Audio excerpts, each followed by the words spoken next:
अभी ये रूस और यूक्रेन के बीच जंग चल रही है और बहुत सारे ऐसे लोग हैं जिनके लिए शायद इस तरह के जंग का ये पहला तजुर्बा है। टीवी पे देख रहे हैं या न्यूज़पेपर में, इससे पहले सिर्फ पढ़ा था, इतिहास के किताबों में, बाकी लोगों से सुना होगा।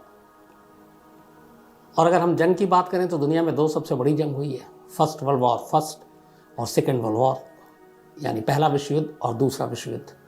इन दोनों को जंग की अगर एक पूरी कब तक लड़ी गई इसको मिला दें तो करीब 10 साल, 1914 से 1918 पहला विश्व युद्ध फर्स्ट वर्ल्ड वॉर 4 साल के लिए था। इसके बाद दूसरा जो वर्ल्ड वॉर हुआ वो 1939 से 1945 यानी 6 साल। तो पहला 4 साल, दूसरा 6 साल, 10 साल। जंग 10 साल की हुई, आधे से ज़्यादा दुनिया इसमें हिस्सा ली, शामिल हुई। लेकिन इस 10 साल ने इस दुनिया को सैकड़ों साल पीछे ढकेल दिया था। इन्हीं 10 सालों में हमने नागासाकी, हिरोशिमा, एटम बम, इन सारी चीज़ों को समझा। धीरे धीरे इन जंग के बारे में बहुत सारी चीज़ें आपके सामने आई। अभी भी रूस और यूक्रेन के बीच धीरे धीरे अब खबरें आ रही हैं। जैसे जैसे वहाँ पे सेना हट रही है या दोबारा कब्जा हो रहा है, कब्रें मिल रही हैं, गड्ढों में लाशें मिल रही हैं। इल्ज़ाम लग रहा है कि गैस और वो उस तरह के हथियार जो पे बैंड है, नहीं यूज़ करना चाहिए, उनको अभी इस्तेमाल हो रहा है। तब इन इल्ज़ामों में कितनी सच्चाई है पता नहीं, लेकिन जब भी जंग होती है तो इस तरह की चीज़ें होती है, एक्सपेरिमेंट होता है। क्योंकि आप हथियार के साथ जब एक्सपेरिमेंट करते हैं तो वो खुशी खुशी तो करते नहीं हैं, या ये नहीं करते आप कि इसका एक्सपेरिमेंट करने के बाद इसको अपने यहाँ सहेज के रखना है एक ट्रॉफी की तरह। इसीलिए आप ख़तरनाक से ख़तरनाक हथियारों का परीक्षण करते हैं, एक्सपेरिमेंट करते हैं, ताकि मौका मिले तो दुश्मनों पर इसको इस्तेमाल कर सकें। और ये सिलसिला आज से नहीं है, न first world war second world war, इससे बहुत पहले से, जब से ये दुनिया आबाद हुई है, जब कबीलों से लड़ाई शुरू होती थी, उसके बाद धीरे धीरे इंसान ने तरक्की की, फिर हथियार बने। पहले ईंट, पत्थर, लाठी, डंडे से होती, फिर तलवार, उसके बाद हाथी के पैरों के नीचे कुचला जाना, जानवरों का इस्तेमाल, फिर तोप, बंदूक, गोलियाँ, ये सारी चीज़ें आईं। उसके बाद एक से एक फिर न्यूक्लियर वेपन आया, फिर बायोलॉजिकल वेपन आए। किसी हथियार की ज़रूरत नहीं है, सेना की ज़रूरत नहीं है, एक वायरस छोड़िए और एक पूरा देश तबाह। देश क्या, उस देश से निकलकर दुनिया तबाह। बेस्ट एग्जांपल दूसरा, अगर रूस और यूक्रेन की जंग की अभी हम लोग विटनेस हैं, बहुत सारे लोग जो मैंने कहा कि शायद पहली बार इस तरह की जंग की चीज़ें देख रहे हैं, तो उसी तरह विटनेस हैं। और 100 साल में एक महामारी आती है, और कोरोना 2019 में आया, हम सब ने देखा, कोई ऐसा नहीं है जो उससे अछूता हो। कोरोना भी क्या था, एक तरह का एक वायरस था। अब यही अगर कोरोना गलती से लीक हुआ तो वायरस है, लेकिन अगर साजिश के तहत इसको फैलाया गया तो ये फिर बायोलॉजिकल वेपन है, जैविक हथियार है। ऐसा इससे पहले भी हुआ है। कई ऐसी बीमारियों को दूसरे देशों के ऊपर छोड़ा गया वायरस की शक्ल में, ताकि वो बर्बाद हो जाए, उसमें उलझे रहें। और ऐसी बहुत सारी कहानियाँ हैं। तो ये सारी चीज़ें कहने का मतलब ये है कि जो आज की कहानी सुनाने जा रहा हूँ वो इसी से रिलेटेड है। फर्स्ट वर्ल्ड वॉर के बाद बहुत सारी चीज़ें बदली। उस वक्त भी गैस, जहरीली गैस और इन सब के एक्सपेरिमेंट हो रहे थे। फिर फर्स्ट वर्ल्ड वॉर के बाद भी ये मालूम था लोगों को कि दुनिया में अमन चैन तो है नहीं, सेकंड वर्ल्ड वॉर भी होगा। तो बहुत से देश उसकी तैयारी कर रहे थे अपने आप को मजबूत बनाने के लिए। और इत्तेफाक देखिए कि जिस जापान पे, जिस शहर हिरोशिमा और नागासाकी पर पहला और अब तक का आखिरी 2 एटम बॉम्ब गिराया अमेरिका ने, वो जापान फर्स्ट वर्ल्ड वॉर के बाद काफ़ी ताकतवर था। और इसी जापान में एक वक्त में, आज तो हम सोच भी नहीं सकते, चीन पे हमला किया और चीन की हालत ख़राब कर दी। चीन के कई इलाकों को जीत लिया। वहाँ जापानी जो उनकी इंपीरियल आर्मी है उनका कब्ज़ा था।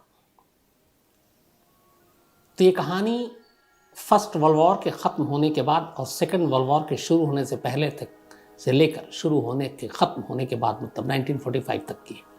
कायदे से 1930 में इस कहानी की शुरुआत होती है। इंसानी इतिहास की ये वो कहानी है जिसमें इंसानों द्वारा इंसानों पर किए गए रिसर्च के नाम पर जिस तरीके से जान ली गई, जैसे जैसे जान ली गई, सोचकर दहल उठता आदमी। कहानी में बताऊंगा, लेकिन जैसे एक छोटा सा एग्जांपल देता हूँ। ये आप हम सब जानते हैं कि अगर कोई गोली चलाता है और सामने वाले को मारता है तो वो मर जाएगा, बड़ी सिंपल सी बात है। लेकिन अगर आपसे पलट के पूछूं कि गोली से इंसान क्यों मरता है, तो कई बार ऐसा भी लगता है जैसे मुझसे को पूछे तो मैं कहूँगा क्या बेवकूफ़ी के सवाल कर रहा है यार, गोली से इंसान नहीं मरेगा तो किससे मरेगा।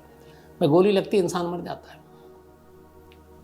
कई ऐसे सवाल होते हैं जिनके जवाब लगता है कि हमें तो पता है, लेकिन कायदे से जब आप डीपली उसमें घुसें तो लगता है कि नहीं पता। जैसे एग्जाम्पल के तौर पे मेरे ऊपर ये बल्ब जल रहा है, अब ये बल्ब जल रहा है, इससे रोशनी आ रही है, रोशनी क्यों आती है? अब कोई भी कहेगा कि यार बल्ब है तो ट्यूबलाइट है तो रोशनी तो आएगी, लेकिन कैसे आती है, क्यों आती है? अब फिर वो पूरा साइंस है। तो एक इंसान की बुलेट से या गोली से मौत कैसे होती है? दूसरा इंसान ये बैठकर सोच रहा है, और सोचने के बाद फिर वो कहता है और सोचता है कि यार हमें एक्सपेरिमेंट करना चाहिए कि एक बुलेट से आदमी कैसे मरता है, कितनी दूरी से मारने पर मरता है, कहाँ कहाँ पर मारूं तो मरता है। अब ये सोच रहा है, बट सोच तक बात रहती तो भी ठीक थी। अब उस सोच को अमल में भी लाना है कि ये चेक करना है कि एक आदमी बुलेट से कैसे मरता है, और उसके बाद अपने ही जैसे बेगुनाह इंसानों को खड़ा कर उन्हें गोली मारता है, सिर्फ इस रिसर्च के लिए, ताकि वो पता कर सके कि इस बुलेट से उसकी मौत क्यों, कब, कैसे हुई। ये कहानी ऐसे ही एक, जिसे मैंने कहा कत्ल खाना, बूचड़ खाना, जिसको एक लैब का नाम दिया गया था, उस लैब की कहानी है। और ये कहानी अपने आप में फेमस है यूनिट 731 के नाम से। यूनिट 731 जापानी इंपीरियल आर्मी का ये एक लैब था जिसका नाम है यूनिट 731। बात 1930 की है। जापानी इंपीरियल आर्मी में एक चीफ मेडिकल अफसर हुआ करते थे जिनका नाम था general Shiro Ishii. General Shiro Ishii chief medical अफसर के होने के नाते हैसियत से उनका काम था कि बहुत सारी चीज़ों पर रिसर्च करो, दुश्मनों को मात देने के लिए हम क्या क्या मेडिकली क्या क्या कर सकते हैं रिसर्च करके। तो ख़ासतौर पर केमिकल एंड बायोलॉजिकल वेपन, रासायनिक और जैविक हथियार कैसे दुश्मनों के ऊपर भारी पड़ सकता है। कहते हैं शीरो इशी जो जनरल चीफ मेडिकल अफसर जापानी इंपीरियल आर्मी का, यह अपने आप में बेहद खूंखार एक डॉक्टर था, लेकिन शायद डॉक्टर वाली और कोई बात नहीं थी, उस पेशे को हटा देता हूँ, इंसान वाली। तो जापान इंपीरियल आर्मी में इस जनरल शीरो इशी के एक दोस्त थे, और वो इंपीरियल आर्मी में बहुत बड़े पोस्ट पे थे। ये जनरल थे, उनसे भी बड़े थे, और उनका नाम था कर्नल शिकाहिको कोइजुमी। अब कोइजुमी जो थे वो शीरो इशी के दोस्त थे, और कोइजुमी की सरकार में बड़ी अच्छी पहुंच थी, चलती थी। अब जापान सरकार की तरफ से कहा गया फर्स्ट वर्ल्ड वॉर के बाद कि हमें अपनी सेना को मजबूत करना, उसके लिए कुछ रिसर्च करनी है, ख़तरनाक से ख़तरनाक हथियार बनाओ ताकि दुश्मनों को हम ज़्यादा बर्बाद कर सकें। तब जनरल शीरो इशी ने कहा कि ठीक है, मैं इसकी जिम्मेदारी लेता हूँ। 1930 से लेकर 1932 2 साल तक जनरल शीरो इशी ने रिसर्च करना शुरू किया कि कैसे हम केमिकल और बायोलॉजिकल वेपन के ऊपर रिसर्च करें और ख़तरनाक से ख़तरनाक हथियार बनाएं। स्टडी करने के बाद आखिरकार अपनी रिपोर्ट दी अपने सीनियर अफसरों को। अब उस वक्त ये काम आए कोइजुमी जो जापानी आर्मी में, उन्होंने इनके इस प्रोजेक्ट को आगे बढ़ाया, प्रोजेक्ट अप्रूव हो गया। कहा गया जनरल शीरो इशी से कि आप अपना काम शुरू कीजिए, आपको लैब बनानी है, आप लैब बनाइए। अब इत्तेफाक से उसी वक्त 1931 की बात है, लगभग माहौल ख़राब होने शुरू हो गए थे। सेकेंड वर्ल्ड वॉर तो हुआ नहीं था शुरू, लेकिन सारी चीज़ें ऐसी हो रही थी कि कभी भी हो सकती है। जापान ने 1931 में चीन पर हमला कर दिया, और चीन में एक जगह है मंचूरिया, उस मंचूरिया पर हमला करने के बाद एक तरह से इस युद्ध की शुरुआत की थी। फिर इसके बाद पूरी तरह से 1937 में जापान ने चीन पर हमला किया था, और उसके बाद 1939 में वर्ल्ड वॉर ही शुरू हो गया था। जापान की जो इंपीरियल आर्मी थी ये चीन में दाखिल हुई, मंचूरिया पे कब्ज़ा कर लिया, और जापान के इस कब्ज़ा करने के बाद चीनी आर्मी पीछे हटना शुरू हो गई। मंचूरिया पे कुछ दिनों के बाद जापान का पूरी तरह कब्ज़ा था। कब्ज़ा करने के बाद अब जापान ने वहाँ पे देखना शुरू किया। उन्हें किसी वक्त ये था कि लैब बनानी है। डॉक्टर शीरो इशी के प्रोजेक्ट पास हो चुका था, बट वो लैब जापान के अंदर नहीं बनाना चाहते थे। उन्हें लगा कि इस तरह के लैब, ऐसे रिसर्च दुनिया शायद जापान के ख़िलाफ़ हो जाए। तो गुपचुप तरीके से कहीं दूसरे ऐसी जगह पे, ऐसे देश में जहाँ उन्होंने हमला किया, जिसे उससे अपना ग़ुलाम बनाया, उस देश की सरज़मीन पर ये ख़तरनाक लैब खोलने का इरादा था। और आखिरकार मंचूरिया पे कब्जे के बाद जापान को यह मौका मिल गया। 1932 में मंचूरिया पे कब्जे के बाद जापान सरकार ने इजाज़त दे दी शिरोइशी को कि जाओ और तुम अपना लैब शुरू करो। शिरोइशी ने लैब शुरू किया। कोइजुमी ने उनकी मदद की, जो जापान इंपीरियल आर्मी में अफसर थे। ये वही कोइजुमी हैं जो बाद में 1941 से 45 तक जापान की गवर्नमेंट में हेल्थ मिनिस्टर भी रहे। तो आप कद का अंदाज़ा लगा सकते हैं उसी वक्त। तो खैर इन्होंने अब वहाँ पर रिसर्च करना शुरू किया। अब रिसर्च करने के लिए इन्हें जानवरों की ज़रूरत नहीं थी। आमतौर पे कोई भी जब रिसर्च होता है मेडिकली तो इंसान चूहों पे, बंदरों पे, बाकी जानवरों पे रिसर्च करता है, जैसे इवन कोरोना के बारे में भी आपने सुना होगा। लेकिन शिरोइशी इंसान के नाम पर एक तरह से जल्लाद था। उसकी निगरानी में ये लैब शुरू हुआ और जिस जगह पे इसने लैब शुरू किया मंचूरिया में, वो एक ऑलरेडी वहाँ पे एक लैब बनी हुई थी जिसका नाम था epidemic prevention and water purification department. ये उस वक्त वहाँ पे ये लैब था। इसी लैब को 1932 में शिरोइशी ने टेक ओवर किया और इसका नाम रख दिया यूनिट 731, यूनिट 731। अब यहाँ पर रिसर्च शुरू हुआ, केमिकल और बायोलॉजिकल रिसर्च। ये पिंगफांग शहर जो मंचूरिया जहाँ पे ये फिर लैब बनाया गया, ऐसे कुछ और भी लैब बनाए थे, लेकिन सबसे ज़्यादा यूनिट 731 ही क्यों चर्चा में आया, क्योंकि उसकी वजह थी।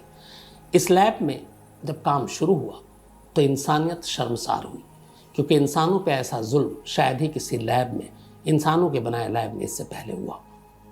इस लैब में अलग अलग तरह की टेस्टिंग होती थी इंसानों पर। कहते हैं कि इस लैब में जब 1932 से शुरू हुआ, ये 45 तक चला, करीब 8, 5, 13 साल तक। इन 13 सालों में जो चीन की आर्मी के सिपाही थे जिनको सबसे पहले पकड़ा, कुछ दूसरे देशों के जो बंधक थे उन्हें पकड़ा, फिर लोग कम पड़ने लगे तो चीन के ही लोगों को सज़ा के तौर पर इस यूनिट 731 में लाया जाने लगा और इनके ऊपर रिसर्च करना शुरू किया गया। तो इन 13 सालों में यूनिट 731 में और इससे जुड़े जो बाकी लैब थे, और भी जगहों पे लैब थे, इस रिसर्च के नाम पर जापान इंपीरियल आर्मी और ये शिरोइशी जो इसके CMO, चीफ मेडिकल अफसर, इनकी इस गैर इंसानी हरकत की वजह से करीब 5 लाख लोगों की जान गई। 500,000, 5 लाख एक बड़ी तादाद होती है। अब यहाँ पे किस किस तरह के रिसर्च होते थे, खाली आप उसकी कुछ झलकियाँ आप देखें तो आप अंदाज़ा लगाएंगे कि क्या होता था। शुरुआत में चीन के ही फौजी और चीन के सिपाहियों जिनके ऊपर इन्होंने जीत हासिल की, उनको पकड़ कर लाया जाता था, पर बाद में आम लोगों के ऊपर भी रिसर्च करना शुरू कर दिया गया था। ये अलग अलग मरीज़ों के चीर फाड़ करते और जो अलग अलग वायरस होते हैं, जैसे एक एग्जाम्पल के तौर पे कोरोना, प्लेग, ये उनके अंदर इंसर्ट करते और फिर देखते कि इसका रिएक्शन क्या होता है। फिर उन्हें दूसरे के संपर्क में लाते, फिर देखते उसका रिएक्शन क्या है एक अच्छे खासे इंसान को। एक इनका था रिसर्च जिसको नाम दिया गया था फ्रॉस्ट बाइट टेस्टिंग।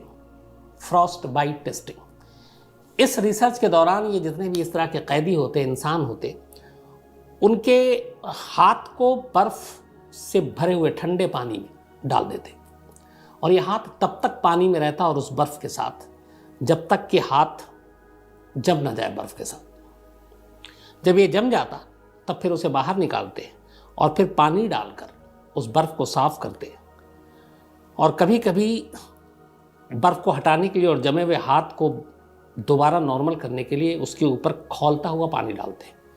ये देखने के लिए, ये इनके रिसर्च का तरीका था कि एक तो बिल्कुल ठंडा जहाँ पे आप फ्रोज़न हो जाए और फिर बिल्कुल खौलता हुआ पानी जहाँ पे बिल्कुल आप गर्म हो जाए, तो उसमें इंसानी शरीर पे क्या असर होता है, तापमान का क्या असर होता है। तो इस तापमान के असर को जांचने के लिए इंसानों के हाथ, इंसानों के पैरों का इस्तेमाल किया और इसमें कई इस रिसर्च के दौरान ऐसे हुए जिसमें इनको हाथ और पैर लास्ट में काटने पड़े और उन्होंने काटे, तकलीफ इंसानों की देखने के लिए रिसर्च के जरिए और तापमान देखने के लिए। एक उसी वक्त इजिप्ट में एक महामारी फैली थी जिसका नाम था सिफिलिस। उस सिफिलिस की वजह से बहुत सारे लोगों की मौत हुई थी। उससे पहले प्लेग भी फैल चुका था। तो जब इस यूनिट में पता चला तो उन्होंने कहा कि इस सिफिलिस का भी रिसर्च यहाँ करते हैं। उसके बाद उस इजिप्ट में जो लोग इससे संक्रमित थे उनमें से कुछ लोगों को लेकर आए और फिर यहाँ पर लाने के बाद जापानी इंपीरियल आर्मी के लोगों ने इसके जो कीटाणु थे, इसके जो वायरस थे, वो उन कैदियों के अंदर डालना शुरू किया और उस कैदियों को डालने के बाद देखते थे कि ये बीमारी कैसे फैलता है, कितना फैलता है।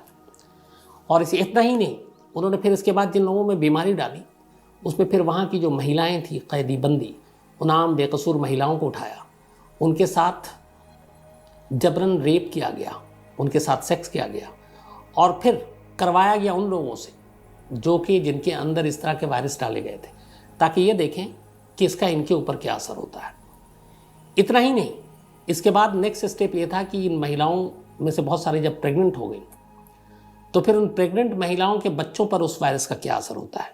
कुछ प्रेग्नेंट महिलाओं को तो ये जानबूझकर अलग से लाते थे और उनके ऊपर अलग अलग बीमारियों के शोध करते थे कि ये देखूं उसके अंदर डालकर कि सिर्फ इस महिला पे असर होगा या इसके बच्चों पे असर होगा। तो ये भी रिसर्च करते थे। इतना ही नहीं, जब लोग अलग अलग आग के अंदर अलग अलग वायरस के लिए लेकर ये सारी चीज़ें का जब रिसर्च करते तो उसमें ज़्यादातर लोगों की मौत होती जाती। अब कई लोगों के ऐसे होते जिनमें मौत नहीं होती। कई रिसर्च ऐसे थे कि अगर उन्होंने सपोज हाथ में डाला तो ये देखना था कि अगर इस वायरस के फैलने से पहले कितना टाइम है कि अगर उस हाथ को शरीर से अलग कर दे तो ये बाकी बॉडी में इसका असर होता है कि नहीं। तो इधर इंसर्ट किया, वायरस दिया और उधर हाथ या पैर जो भी जिस जगह पे शरीर के अंग में दिया उसको काट कर अलग कर दिया, ये देखने के लिए कि उसका बाकी शरीर में पहुंचा कि नहीं। अब जब ये हाथ पैर काटने लगे तो फिर ये लगा कि इनके लिए तो ये बेकार है। तो इसके बाद उसे दूसरे टेस्ट से गुजरना होता। उसके बाद वो अलग अलग गोलियां, बुलेट, बंदूक, अब वहाँ ले जाकर वो आधे अधूरे कटे फटे इंसान को खड़ा करते और अब वहाँ पर हथियारों का प्रशिक्षण करते, वेपन्स के ऊपर रिसर्च करते, गोली मार कर देखते, गोला बारूद फेंक कर देखते कि कितना उसका इम्पैक्ट है, कितना असर है। तो इस तरीके से उन्हें मारा जाता। कहते हैं कि इस यूनिट में जितना आप सोच सकते हैं या शायद मैं जितना बता सकता हूँ उससे कहीं ज़्यादा बेरहमी के साथ, उससे कहीं ज़्यादा अमानवीयता के साथ इंसानों के ऊपर ही रिसर्च किया गया। और तमाम रिसर्च मासूम लोगों पर शुरुआत ज़रूर हुई चीनी आर्मी के साथ या उनके सिपाहियों के साथ, पर बाद में बेगुनाह लोगों के साथ जो उनके ग़ुलाम थे उनके ज़रिए इनके ऊपर ये सारे रिसर्च करते गए। कई बार इन्होंने जो बंधक बना कर रखते थे पुरुष और महिलाओं, उनसे ज़बरदस्ती शारीरिक संबंध बनवाते थे ताकि ये देख सके कि अगर एक का शरीर थोड़ा सा ठीक है, उसमें कम वो डाला है और दूसरे में नहीं है, तो दोनों को जब मिलते हैं तो फिर क्या बीमारी होती है, कैसे होती है, क्या असर होता है। तो एक के ज़रिए दूसरों को भी मारने की कोशिश की जाती थी। ये सिलसिला लगातार चलता रहा। बीच में इसको लेकर कई बार ये चीज़ें उठी यूनिट 73 को लेकर कि जापान इस तरीके का एक रिसर्च कर रहा है केमिकल और बायोलॉजिकल वेपन को लेकर, ख़तरनाक हथियार इंसानों पर, और बहुत सारे लोग मारे जा रहे हैं। क्योंकि यहाँ से जितने लोग गायब होते, जो पकड़े जाते, उनके परिवार वाले इधर उधर भागते, लेकिन कोई सुनवाई नहीं थी। बट कई लोगों को ये मालूम था कि ये हो रहा है, लेकिन इंसाफ कौन करता। तो ये सिलसिला चलता रहा। इत्तेफाक से 1939 में फिर आखिरकार सेकेंड वर्ल्ड वॉर शुरू हुआ, 45 तक चला। और इसी सेकेंड वर्ल्ड वॉर में जब पर्ल हार्बर का बदला लेने के लिए अमेरिका ने नागासाकी और हिरोशिमा पर एटम बम बरसाए, इसके बाद जापान कमज़ोर हो गया। जापान ने हथियार डाल दिए और जापान के हथियार डालने के साथ इधर सोवियत सेना भी पहुंच गई थी चीन की तरफ। उसके बाद जापान की जो आर्मी थी, इंपीरियल आर्मी, उसको यहाँ से हटना पड़ा इस एरिया से। और वो जब भागे तो फिर वहाँ पर उस वक्त चूँकि सेकेंड वर्ल्ड वॉर में अमेरिका भी साथ था, सोवियत भी साथ थे, तो फिर वहाँ पे ये लोग पहुँचे इस लैब पर जो यूनिट 731। वहाँ जाने के बाद सोवियत संघ की जो सेना थी उसने इस लैब को अपने कब्ज़े में लिया और वहाँ जो भी लोग जापान के थे जो काम कर रहे थे उन सबको गिरफ्तार किया। हालांकि कहते ये भी हैं कि गिरफ्तारी से पहले, और उन्हें पता था कि हम हार रहे हैं, तो बहुत सारे जो रिसर्च पेपर थे जापान ने जला दिए, लेकिन बहुत सारे बच गए। इसके बाद इन लोगों को लेकर आया गया, इनके ऊपर वॉर, एक युद्ध बंदी वाला मुकदमा चला। कुछ को सोवियत सेना ने कब्जे में रखा, जेल भेज दिया। कुछ को यूएस ने कहा कि हमें सौंप दो। यूनाइटेड स्टेट ने, अमेरिका ने इस यूनिट 731 के कई अहम साइंटिस्ट और बाकी लोगों को अपने कब्जे में ले लिया। लगा था कि अमेरिका जो है इनके खिलाफ सख्त एक्शन लेगी, कार्रवाई करेगी, लेकिन यहाँ भी खेल हो गया। अमेरिका ने उनके खिलाफ कुछ काम नहीं किया, कोई कार्रवाई नहीं की, जिन्होंने करीब 5 लाख इंसानों की मौत के जो जिम्मेदार थे। अमेरिका ने इन लोगों से सिर्फ ये कहा कि तुमने जितने भी अभी तक रिसर्च किए, चाहे वो केमिकल वेपन हो, बायोलॉजिकल वेपन हो, जैविक या रासायनिक हथियार, उन रिसर्च की जो रिपोर्ट है वो क्या रही वो हमें दे दो, बदले में हम तुम्हें माफ़ी दे देंगे। और कहते यही है कि उन लोगों से अमेरिका ने वो रिपोर्ट ले लिया। अमेरिका शुरू से बहुत ही होशियार और चालाक देश है, और उन सबको लेने के बाद उन सबको माफ़ी दे दी। तो ये सारी रिपोर्ट, सारी चीज़ें अमेरिका ने ले ली। लेकिन 1945 में जब सोवियत ने इस जगह को आज़ाद कराया, जापान की इंपीरियल आर्मी हार गई, तो फिर इस यूनिट 73-1 को पूरी तरीके से उजाड़ दिया गया, जला दिया गया, बर्बाद कर दिया गया, और फिर दोबारा कभी ये नहीं बसा। आज भी वो जगह अपनी जगह पर है। अरब लोग यूनिट 731 की जो कहानी जानते हैं, उस इलाके में जब भी जानते हैं तो सिर्फ एक नज़र डालने के लिए उस इलाके का दौरा ज़रूर करते हैं कि ऐसी जगह थी जहाँ पे करीब 13 साल तक इंसानों के ऊपर सबसे ख़तरनाक रिसर्च किए गए थे और इतने सारे लोगों की जान गई थी। हालांकि इसके अलावा भी वहाँ पे, जैसा मैंने बताया कि आपको, कई और भी यूनिट थे जहाँ पर रिसर्च होता था, लेकिन सबसे बदनाम, सबसे कुख्यात यही था, यूनिट 731। तो 13 साल के बाद आखिरकार इस यूनिट को बंद कर दिया गया। लेकिन एक सच्चाई ये भी है कि ये ऐसा नहीं, कहानी ख़त्म हो गई। आज भी इस दुनिया में बहुत से देश, बहुत ताकतवर देश, कुछ ताकतवर नहीं है वो भी, गुपचुप तरीके से इस तरह के रिसर्च करते रहते हैं और सारे कानून तोड़ते हैं, नियम तोड़ते हैं। बहुत जगह पे इंसानों पे रिसर्च होता है। आज भी इस सवाल का जवाब नहीं मिला कि 2019 दिसंबर में जो कोरोना फैला था चीन की वुहान लैब से, यहाँ पे भी याद रखिए वो वुहान लैब है, तो उस वुहान लैब से जो फैला था, क्या चीन ने जानबूझकर उसे फैलाया था या वहाँ के स्टाफ की लापरवाही और गलती की वजह से हुई थी? और इतने ख़तरनाक वायरस का वो कर क्या रहा था? क्योंकि वहाँ से कई चमगादड़ मिले थे और कोरोना का जो वायरस है उसका ओरिजिन चमगादड़ से हुआ था। तो उस वुहान लैब को लेकर भी बहुत सारे शक और सवाल हैं। अमेरिका से लेके WHO, बाकी देश इल्ज़ाम लगाते रहे, और इल्ज़ाम लगाने की कई वजह भी है कि कोरोना पूरी दुनिया में फैला, लेकिन जिस देश से फैला उस देश में कोरोना ने सबसे कम तबाही मचाई। बाकी दुनिया ताला लग गया, लाखों लोग मारे गए, करोड़ों इससे ग्रसित हुए, संक्रमित हुए। तो क्या चीन की ये साजिश थी? और इस बात से इनकार नहीं किया जा सकता है कि ये साजिश नहीं हो सकती। तो उसी तरीके से आज भी यूनिट 731 जैसी न मालूम कितनी लैब हैं जो अलग अलग देशों की खुफिया एजेंसियों की निगरानी में बड़े गुपचुप तरीके से चल रही हैं, जहाँ पे केमिकल, बायोलॉजिकल इस तरह के रिसर्च होते हैं। कुछ ओपन है कि यहाँ पे बायोलॉजिकल रिसर्च होता है क्योंकि वो लीगली है, इंसानों की भलाई के लिए कहते हैं किया जाता है, लेकिन जो इंसानों की भलाई से ज़्यादा अपने देश को ताकतवर बनाने और दुश्मनों को मिटाने के लिए जो रिसर्च होते हैं वो सब चोरी छुपे होते हैं।